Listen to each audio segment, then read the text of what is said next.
ಶುಭೋದಯ, ನಮಸ್ಕಾರ, welcome to Yoyo Kannada.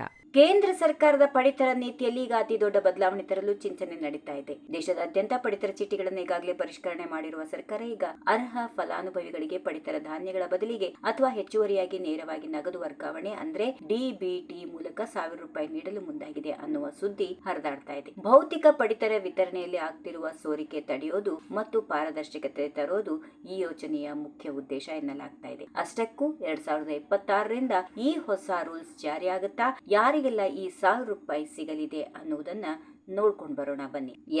ಕೇಂದ್ರ ಸರ್ಕಾರ ಈಗ ಪಡಿತರ ಚೀಟಿದಾರರ ಪಾಲಿಗೆ ಹೊಸ ಕ್ರಾಂತಿ ಮಾಡೋಕೆ ಸಜ್ಜಾಗಿದೆ. ಈ ಹಿಂದೆ ಪಡಿತರ ಧಾನ್ಯಗಳನ್ನು ವಿತರಿಸುವಾಗ ಸಾಕಷ್ಟು ಅಕ್ರಮಗಳು ನಡೆಯುತ್ತಿವೆ ಅನ್ನುವ ದೂರುಗಳು ಕೇಳಿ ಬಂದಿತ್ತು. ಇದನ್ನ ಹೋಗಲಾಡಿಸೋಕೆ ಈಗ ನೇರವಾಗಿ ಫಲಾನುಭವಿಗಳ ಖಾತೆಗೆ ತಿಂಗಳಿಗೆ ₹1,000 ಹಾಕುವ ಬಗ್ಗೆ ಚರ್ಚೆಗಳು ನಡೀತಾ ಇವೆ. ಈ ಯೋಜನೆಯಿಂದಾಗಿ ಬಡ ಕುಟುಂಬಗಳು ತಮಗೆ ಬೇಕಾದ ಆಹಾರ ಪದಾರ್ಥಗಳನ್ನ ಮಾರುಕಟ್ಟೆಯಲ್ಲಿ ಖರೀದಿಸಲು ಸ್ವತಂತ್ರರಾಗ್ತಾರೆ. ಈ ಮೂಲಕ ಪಡಿತರ ವ್ಯವಸ್ಥೆಯಲ್ಲಿರೋ ಭ್ರಷ್ಟಾಚಾರಕ್ಕೆ ಬ್ರೇಕ್ ಹಾಕೋದು ಸರ್ಕಾರದ ಪ್ಲಾನ್ ಆಗಿದೆ. ಸದ್ಯದ ಮಾಹಿತಿಯಂತೆ ಈ ಯೋಜನೆಗಾಗಿ ಕೇಂದ್ರ ಸರ್ಕಾರ ಪಡಿತರ ಚೀಟಿಗಳನ್ನ ಕಟ್ಟುನಿಟ್ಟಾಗಿ ಪರಿಷ್ಕರಣೆ ಮಾಡ್ತಾ ಇದೆ. ಈಗಾಗಲೇ ಲಕ್ಷಾಂತರ ನಕಲಿ ಕಾರ್ಡ್ಗಳನ್ನ ಪತ್ತೆ ಹಚ್ಚಿ ರದ್ದುಗೊಳಿಸಲಾಗಿದೆ. ಕೇವಲ ಅರ್ಹರಿಗೆ ಮಾತ್ರ ಈ ಲಾಭ ಸಿಗುವಂತೆ ಮಾಡಲಾಗ್ತಾ ಇದೆ. ಇದುವರೆಗೆ ಅಕ್ಕಿ ಅಥವಾ ಗೋಧಿಯನ್ನ ಕಾಯ್ತಿರೋ ಜನರಿಗೆ ಇನ್ಮೇಲೆ ತಿಂಗಳ ಆರಂಭದಲ್ಲೇ ಖಾತೆಗೆ ಹಣ ಬಂದ್ರೆ ಅದೊಂದು ದೊಡ್ಡ ಆರ್ಥಿಕ ಆಸರೆ ಆಗೋದ್ರಲ್ಲಿ ಸಂಶಯ ಇಲ್ಲ.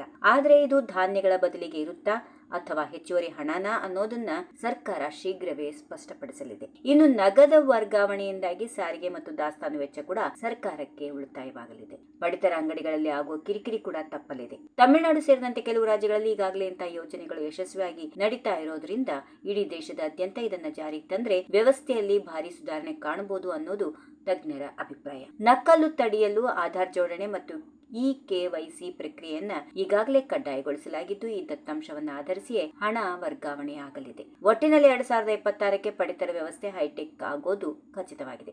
ಒಂದು ಕಡೆ 8ನೇ ವೇತನ ಆಯೋಗದ ಮೂಲಕ ಸರ್ಕಾರಿ ನೌಕರರು ಸಂಬಳ ಹೆಚ್ಚಾಗುವ ನಿರೀಕ್ಷೆ ಇದ್ರೆ, ಮತ್ತೊಂದು ಕಡೆ ಬಡವರಿಗಾಗಿ ಮಾಸಿಕ ₹1,000 ನೀಡೋ ಈ ಯೋಜನೆ ಭಾರಿ ಕುತೂಹಲ ಮೂಡಿಸಿದೆ. ಕೇಂದ್ರ ಸರ್ಕಾರ ಈ ಬಗ್ಗೆ ಅಧಿಕೃತ ಘೋಷಣೆ ಮಾಡಿದ ಕೂಡಲೇ ಅರ್ಜಿ ಸಲ್ಲಿಕೆ ಮತ್ತು ಫಲಾನುಭವಿಗಳ ಅಂತಿಮ ಪಟ್ಟಿ ಬಿಡುಗಡೆಯಾಗಲಿದೆ. ಬಡವರ ಬದುಕಿನಲ್ಲಿ ಈ ₹1,000 ಎಷ್ಟು ಬದಲಾವಣೆ ತರುತ್ತೆ ಅನ್ನುವುದನ್ನ ಕಾದು ನೋಡಬೇಕಿದೆ.